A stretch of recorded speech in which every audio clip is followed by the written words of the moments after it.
Welcome to the Montgomery County Department of Permitting Services podcast. I'm Gail Lucas, your host. I'm also the Division Chief for the Customer Support and Outreach Division here at DPS. Joining me on the podcast today is Linda Kobylski, the Division Chief for the Land Development Division here at DPS. Welcome, Linda. Thank you, Gail. Thanks for having me. It's a pleasure to be here with you. Today, we're going to talk about restaurants. We're going to talk all things restaurants, not necessarily cuisine, but about licensing and permitting of restaurants. You just recently completed or almost completed a new restaurant guide. Tell us the most important thing that folks need to know about the permitting process for restaurants. Well, the number one issue is to contact DPS. We are your project partner. And if you start with DPS, you can avoid a lot of costly surprises. I'll say it that way. One of the biggest issues is making sure the space that you want to have your restaurant is zoned for restaurant use or food services establishments. We use those terms interchangeably here at the county. But you may sign a lease or a contract just to find out that the zone does not allow for restaurant use. And that can be very costly because now you've just signed a long-term lease for a space that you may not be able to use. Location. Exactly. How does someone go about verifying that the location they're choosing is available for that purpose or for their restaurant is a good location for them? There are a couple of different resources that you can use. Again, we would like for you to contact our zoning folks here at Department of Permitting Services. They can tell you immediately what that zone is and what the uses that are allowed for that type of zone. You also have a resource with, it's actually a park and planning, Maryland National Capital Park and Planning Commission. They have a website. The address is mcatlas.org. And it's a map. You can put in any address in Montgomery County and a little screen will pop up and it'll tell you exactly what zone is assigned to that address. For the mom and pop owner or for someone just starting out that may not understand zone, how else can they find out? I know they can come into DPS. What can DPS tell them? Well, there's more than just the zone. Okay. Frankly, you may find that once you've signed a lease that the water and sewer may need to be addressed, meaning a lot of times, and of course, we don't manage plumbing. We don't permit for plumbing here at Department of Permitting. That's the WSSC, Washington Suburban Sanitary Commission. They handle plumbing permits, but you may find after selecting this location that the main water line coming into your space is not large enough and you need to upsize that pipe. That means cutting into pavement. So you may need to come to my division and get a right-of-way permit, which means restoration after the pipe is replaced and the road is repaved. That can be a costly effort. Also, there aren't very many of these types of properties that are commercial in Montgomery County, but some commercial spaces are on septic. Okay. And that also can limit the number of customers you may be able to serve in a restaurant. So those types of things are really important. And again, if you come to DPS, we can be your main point of contact and we can put you in touch with those other agencies as needed. Talk a little bit about the pre-design process because we do have a free service in DPS that can answer a lot of these questions. And let's repeat that. It's free. It is free. That's the biggest takeaway from that. The design consultations are the best way for you to be in touch with all the subject matter experts at DPS. And in the case of restaurants, Department of Health and Human Services, because they have a role in any kind of food service establishment. You need a food services license. Those experts will be at that meeting and they can tell you all the requirements that you may need. You may need one permit from DPS, depending on what your scope of work is.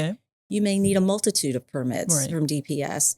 And we will have folks from commercial building, which encompasses the building code, electrical, mechanical. You may need a use and occupancy certificate. Again, Health and Human Services will attend those consultations and WSSC also attends. So it's a really good resource, again, free of charge. to our customers. And that's your best way to find out all the requirements and to help you navigate through what can be a very complicated, for some folks, regulatory process. One of the things that we've been working on, and I know you've been working on directly, is a new brochure to help guide people through this process. Can you talk a little bit about that brochure and its accompanying webpage that folks can get more detailed information from? Absolutely. The brochure is a new version of the Recipe for Success document that maybe some folks are familiar with already. That document is basically, here's some steps at a glance where you can see these are some of the most important things that you need to consider when opening a restaurant. Along with that, we've created a brand new restaurant webpage.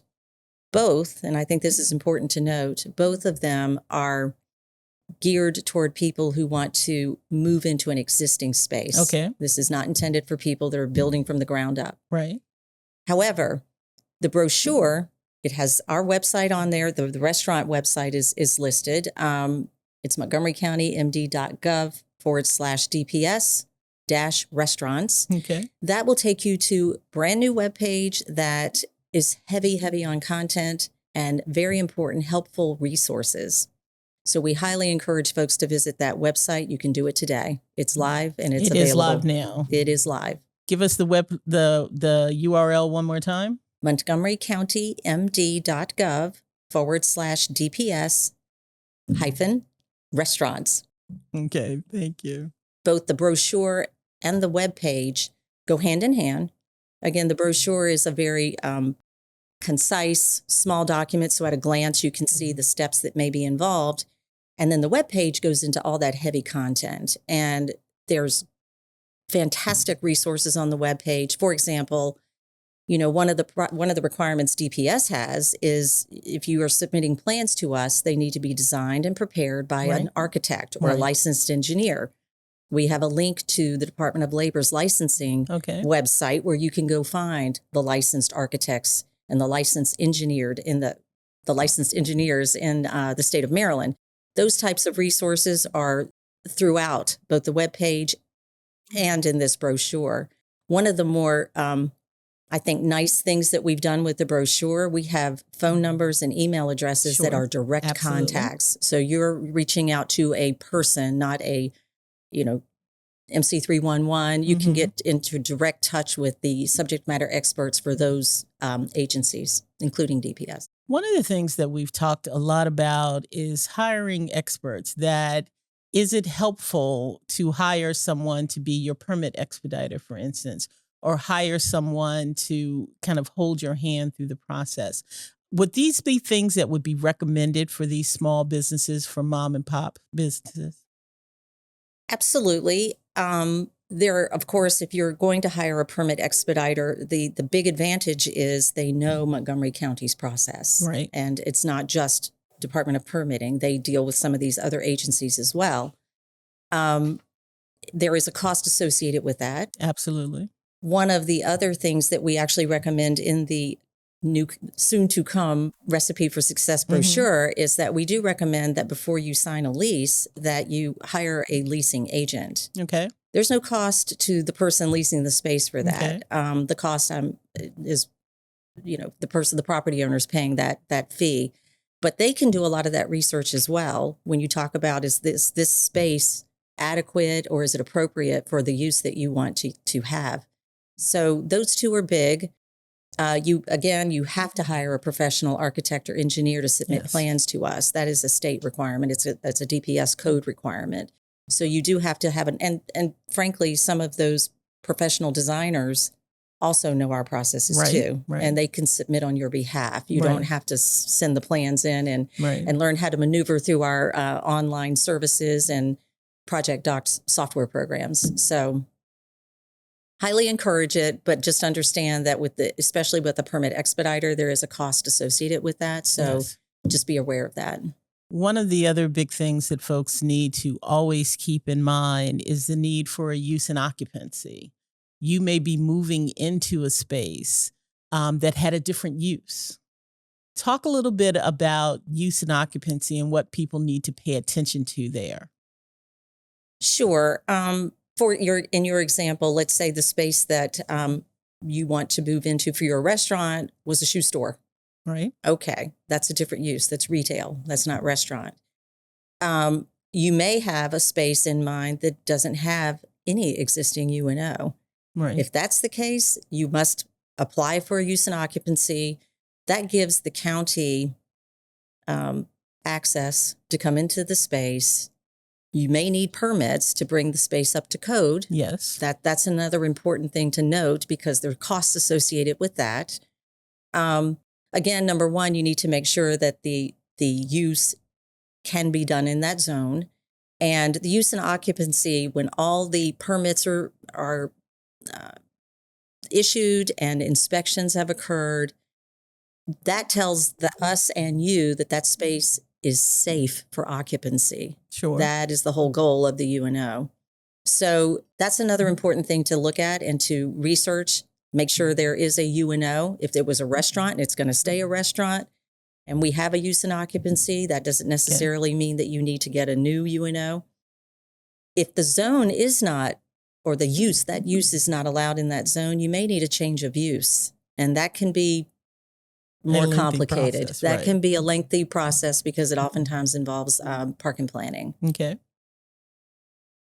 One last thing as we wrap this up, I think this is all very good information. What is the biggest message that you can leave with our listeners? What is the most important thing that folks need to keep in mind about opening a new restaurant or going into a new space? I think it's the opening remarks that you made. Contact DPS first. Okay. We can be your shepherd. We can help shepherd you through every process that we have and get you in touch with those that we are not responsible for. For example, alcohol beverage services. If you want to sell alcohol, you'll need a license from them. And again, go to our new webpage. That's actually launched now. It's available for people to go use and look over. And it's got a lot of very, very good information in there. Excuse me. The web address is montgomerycounty.gov/DPS-restaurants. Okay. Highly encourage you to go look at that and contact us if you have any questions. We're here to help you. Thank you, Linda.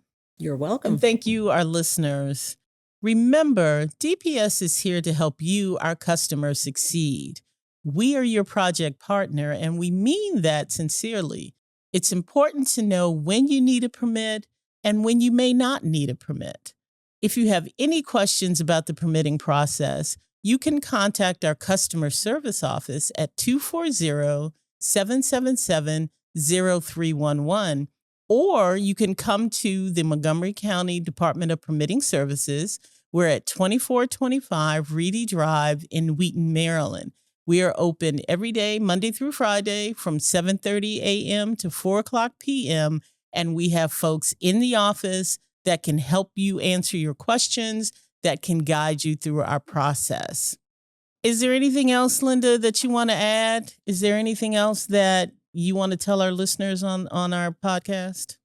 Just that we're open for business. We are your project partner. Please come visit us with any questions, either virtually or in person. We're here for you. Thank you, Linda, for joining us on the podcast today. And thank you for providing such valuable information. And thank you, listeners, for tuning in.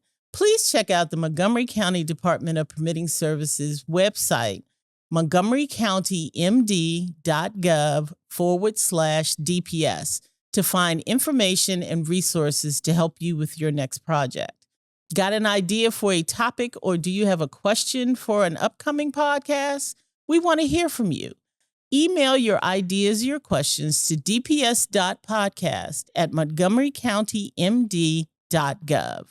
And if you found this podcast helpful, please share it with others and subscribe so that you can always get the latest episode. Until next time, I'm Gail Lucas. Remember, DPS is your project partner. This podcast is brought to you by County Cable Montgomery, your source for news and information from the Montgomery County government. Connect with us via cable, Facebook, Instagram, or YouTube. by searching for County Cable MoCo.